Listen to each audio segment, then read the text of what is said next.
Spartan 12 South Fitness Certified Personal Trainer. Welcome back to the channel.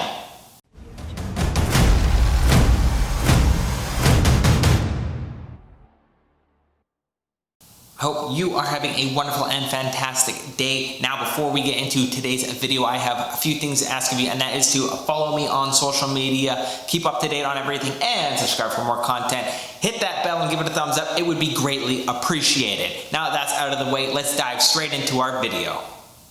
Alright, so for today's video, it's going to be a little bit different. We're going to be talking about cardio equipment, such as the treadmill and the bike, or any other type of equipment that you have. An agility ladder, an agility square, just your body weight, your stairs in your house, a step, whatever it may be. Just because air quality, I don't know if you've noticed, is pretty terrible outside, and it's not ideal to be running outside for hours or less than that, breathing in all of that smoke. So if you are lucky enough to have a treadmill or a bike, you get to use those pieces of equipment in the comfort of your own home, or if you have a gym that's open, you can go to those gyms. Now, if you don't have space for a piece of cardio equipment such as that, you can always use an agility ladder. These things are great. They're on Amazon for like 20 or 30 bucks, and you get to practice a lot of drills, and you get to work on your speed, your agility, your endurance, all that within, I want to say my ladder is 6 or 8 feet long and it's 2 feet wide. So it's very good, tight area that you can be working in. A hallway in your condo or apartment building, it's great. If you don't have any of those, you can also use a step. They're not that expensive as well, like 80 to 100 bucks for a step. Or you can just use the steps in your house. Now let's say Amazon is all out of agility ladders. You can also get a roll of tape, which is like $2 at Home Depot, and make an agility square. All you're gonna do is you're gonna take your tape and get 2 4-foot long pieces and make a plus sign on the ground. And all you're gonna be doing is jumping in between all of those squares, moving your feet very quickly as possible, plus all your body weight jumping over all those lines while not trying to hit the lines, and I'll show you a demonstration of that a little later in the video. And if you're one of those people who does not have a treadmill, a bike, an agility ladder, a step, a piece of tape, and you just want to get that cardio in instantly without going outside, you can use your own body weight and do some jumping jacks, you can do some burpees, you can get down to the ground, do some mountain climbers, some drunken mountain climbers, whatever it is to get your body moving and continue on moving, to get your powerful cardio workout in. Now let's take a quick little look at all the pieces of cardio equipment that I have in my gym that I use for training. So with the treadmill, which is a very good piece of equipment to have, you can do your basic walking on it. You can also increase your speed, so then you can get a light jog or even sprint on it.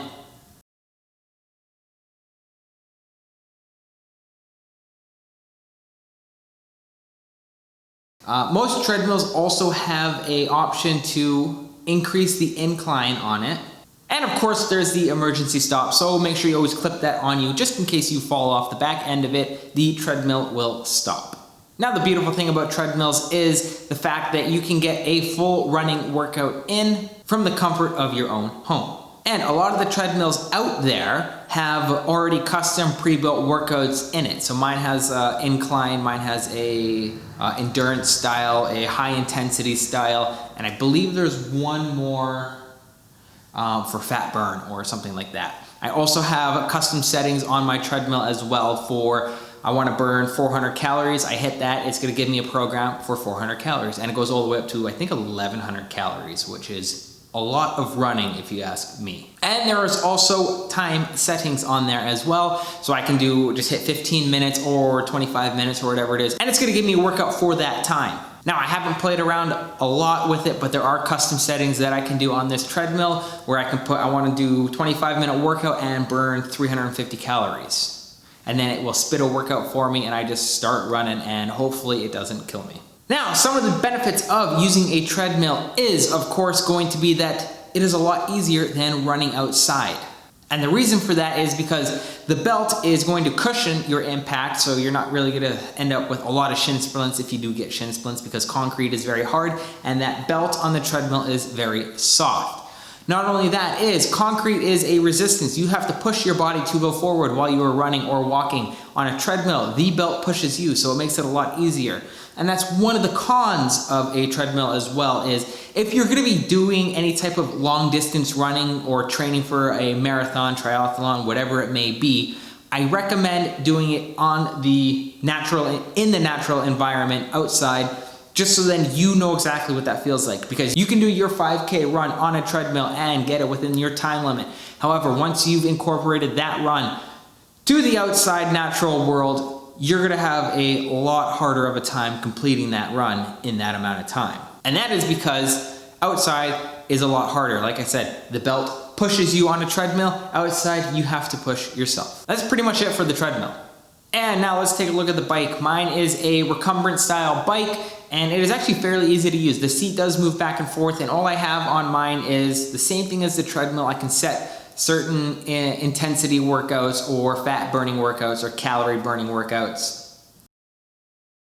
I have the heart rate monitors on there. And of course, because it's a recumbent style bike, I have the backrest. As you can see, I can just take a nice little relax while I am using the bike. And because I have a rib problem, I prefer the bike over the treadmill, just because if I do a lot of heavy breathing and the impact from the treadmill causes a lot of fascial pulling, and I get a major pain in my diaphragm and in my rib cage on the front, and I don't really like that feeling. The bike may be a little bit more boring or seems a little bit easier than the treadmill, but it sure is nice to put up your iPad on the bike and watch a couple Netflix shows, or just chill out on YouTube and of course watch my videos. All right, now we're gonna take a look at the agility ladder. As you can see here, I have it on the ground, and I'm just doing some basic drills through this. I'm just gonna do some quick little boxing foot drills just to kind of get the feet moving, and also a little bit of football drills here, the in and outs and whatnot. They're super easy to do on a agility ladder. And then of course I got the side to side hops, hop in, hop out, left, right, all the way through the ladder going up. And once you go through the entire ladder, all you have to do is turn your body 180 degrees, which is turning around, and then going through the ladder all over again, and you just repeat that a couple of times, and then you take your rest. And as I was doing my agility run, I completely forgot that when I used to live back in my condo, I didn't have an agility ladder or the space for one, so I used tape. The exact same way that we're gonna be using tape for our agility square, I put down tape and just kind of mimic a ladder. I did this one very quickly. However, before I used to measure it out to make sure that my boxes were 24 inches by 24 inches or 2 feet by 2 feet. And of course, using the tape, it doesn't take any time at all to set up, maybe 30 seconds to a minute tops. The only problem with this is you're gonna be going through quite a bit of tape if you are doing this. That is why I recommend you buy the agility ladder, because 10 rolls of tape are gonna go within a month easy, versus the agility ladder, which is going to last you a lifetime. Now the object of the ladder is of course not to touch the rope or the tape with your toes or feet, and you want to get through it as quick as possible. It's a little awkward at first if you have never run the ladder, so go slow, and then you're going to build up your muscle memory, and then again you can get quicker and quicker every single time until you're going to be blasting through that ladder like Usain Bolt. And I'm just going to be using the 2 pieces of tape that I have on the ground, not to waste my tape. Normally I don't make the square this big. Usually I only make it 4 feet by 4 feet square, so then I got like a 2 foot intersection. And with the agility square, it's pretty much the same thing as the ladder. It's a little bit better if you are really space confined. You can do this like in your powder room in a bathroom. And all you're gonna be doing is jumping over and moving your feet over the lines in any type of order you really want. You can kind of just use your imagination for this. I'm just doing some crossovers, I'm jumping in between the lines, I'm doing some figure eights, everything like that, just as long as you get your body moving and going.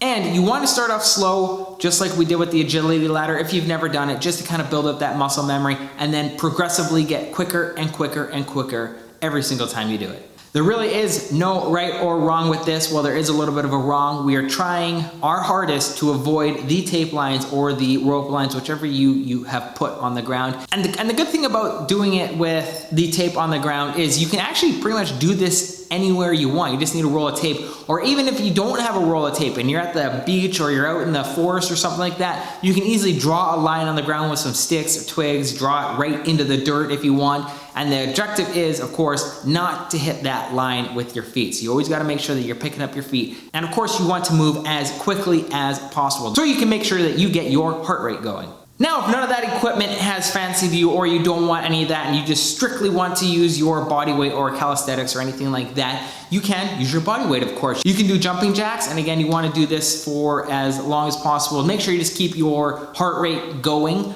You can do burpees, which are pretty difficult, and not a lot of people like to do burpees, but it is a very good cardio exercise. You can do high knees. We want to make sure that we lift our knees as high as possible. Get those knees straight up to your chest and then back down to the ground. And of course, we want to do this as fast as we can. You can do some sprinter lunges. These are a little bit harder on the knees. So if you have some sort of instability in your knees or knee pain, I do not recommend sprinter lunges. And of course, we can get straight down to the ground and then do some mountain climbers or drunken mountain climbers, whatever you fancy, to get that core workout in with that cardio work, because we always got to get that core workout in. Now, there are a few pieces of equipment that I did not use, which would be my step, my skipping rope, and my battle ropes. And if you wanted to see those in action, I apologize. I only just showed a quick little handful of stuff. Mostly I wanted to get the agility ladder and the agility square out of the way so you can make your own cardio equipment just with a roll of tape. Now, I do not recommend you use duct tape because that's going to leave a very sticky residue everywhere. I use masking tape, and it is super easy to be picked up off of the ground without leaving any sort of sticky marks on the ground. And that is it for this video. Thank you all for joining me. I hope you enjoyed it. If you did enjoy it and you've learned something new and you are going to be making your own cardio equipment, give it a thumbs up, comment down below, let me know what you guys think about this video. Share this with your friends and family. Subscribe for more content. It would be greatly, greatly appreciated. And remember to give it your maximum effort, because you're stronger than you think.